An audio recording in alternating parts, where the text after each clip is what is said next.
Have you ever watched someone pull up in a brand new car and then quietly admit they're broke? Or seen a person dress super simple, no jewelry, old phone, and then find out they own multiple properties? You're watching Money Mindset Daily. Before we get into it, hit subscribe and turn on notifications so you don't miss any videos that help you build real wealth and a powerful money mindset. Today, we're talking about why looking poor can actually make you rich and why flexing is silently destroying a lot of people's finances. Stay to the end because I'll share 5 practical ways to look broke while secretly building real wealth. Social media has turned life into a permanent fashion show. Everywhere you look, designer shoes, luxury cars, airport selfies, fancy dinners, and we start believing a dangerous lie. If I look rich, I am rich. But money doesn't care about your Instagram. Money only cares about math. If you make $3,000 a month and spend $2,900 trying to look successful, you're not successful. You're one emergency away from disaster. If you make that same $3,000 and live like you only make $1,500, that extra $1,500 is your freedom money. Flex culture tells you your value comes from what people see on the outside. Wealth culture cares about what's happening on the inside.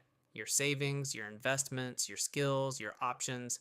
There are really two kinds of people: loud money and quiet money. Loud money needs everyone to know it exists. Expensive cars, designer everything, constant upgrades. But usually behind the scenes, high debt, low savings, huge stress. Quiet money is the opposite: normal car, repeated outfits, maybe an old phone. No need to prove anything.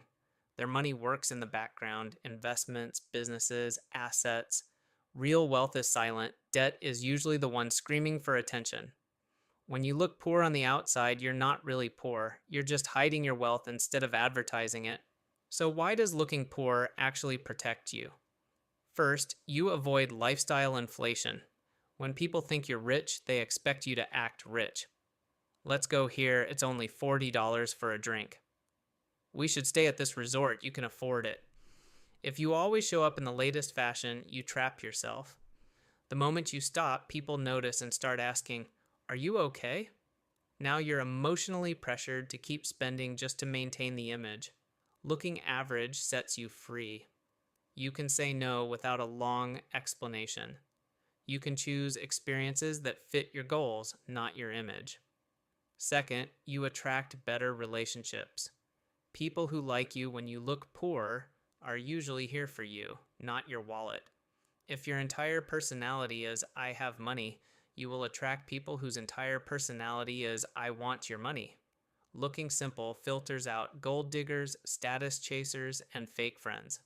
And it attracts people who value your mind, your values, and your work ethic. Third, you stay safer. Walking around flashing wealth can make you a target for scams, robberies, or opportunities that are really traps. If people assume you're not loaded, you can move more peacefully and make smart moves quietly. Now let's talk about the psychology behind flexing. Flexing usually comes from insecurity. Maybe you grew up poor and now you're overcompensating. Maybe you feel invisible, so you use brands as your personality. Maybe you're trying to prove something to people who honestly don't care. Every flex is a little message that says, "Please see me, please respect me, please think I'm successful." But true confidence sounds different. It says, "I don't need you to think I'm rich. I need to actually be free." When you stop dressing for validation and start dressing for strategy, your money multiplies.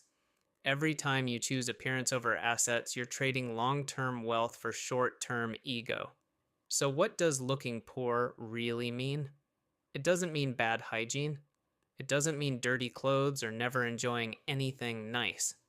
Looking poor means you intentionally undersignal your income.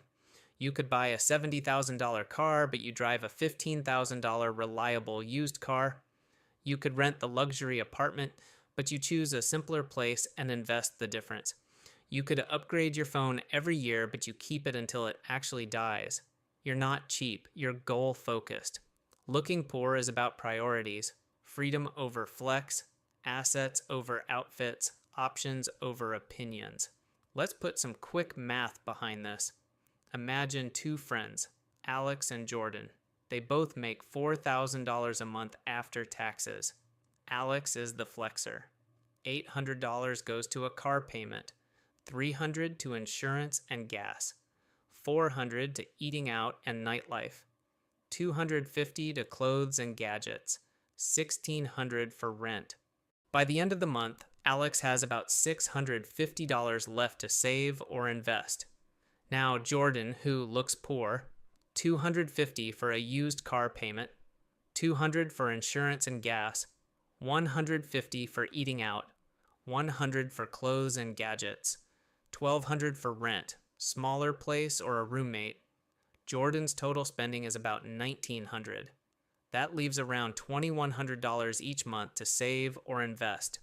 In 1 year, Alex invests about $7,800. Jordan invests about $25,200. Give that 7 to 10 more years with compound growth, and Jordan's so-called broke lifestyle easily turns into six-figure net worth. Alex's flex? Mostly forgotten Instagram posts and aging luxury items. Same income, different image, opposite results. So how do you actually do this in real life? Here are 5 ways to look poor and get rich. Number 1, adopt a simple uniform. Pick a basic style. Plain tees or hoodies, neutral colors, 1 or 2 pairs of good shoes. You'll spend less time choosing outfits, less money chasing trends, and you'll reduce the urge to constantly one-up yourself. Number 2, cap your visible luxuries. Have 1 or 2 things you really enjoy, maybe a watch, maybe your shoes, but set a ceiling. Tell yourself, nothing I wear will cost more than this amount. Everything above that goes into investments, a business, a side hustle, or paying off debt. Number 3, stay mysterious about your income. You don't need to tell coworkers, friends, or random people online how much you make, what your bonus was, or what you just invested in. The less people know, the less they expect from you. Move in silence. Let the results speak later. Number 4, use broke language strategically. Instead of saying, I could buy it, but I'm saving, just say, I'm good, it's not in my budget right now, or can't, I'm watching my money. People will assume you're broke. Perfect. That's your camouflage while your bank account grows. Number 5, flex results, not purchases. If you want to flex things like, I paid off my debt. This is my first rental property. I finally have a year of expenses saved. Those flexes might not look as shiny on the outside, but they feel 10 times better on the inside. Looking rich is easy. Credit cards, loans, and buy now, pay later make it possible for almost anyone. But staying rich and becoming free, that's rare. And it usually starts with a simple decision. I don't need to impress people. I need to impress my future self. So if people think you're broke, smile. If they underestimate you, smile again. While they're busy performing wealth, you're quietly building it. You've been watching Money Mindset Daily. If this message helped you, tap like, hit subscribe, and turn on the bell so you never miss a video that strengthens your money mindset. And tell me in the comments, what's one flex you're willing to give up this year to reach your goals faster?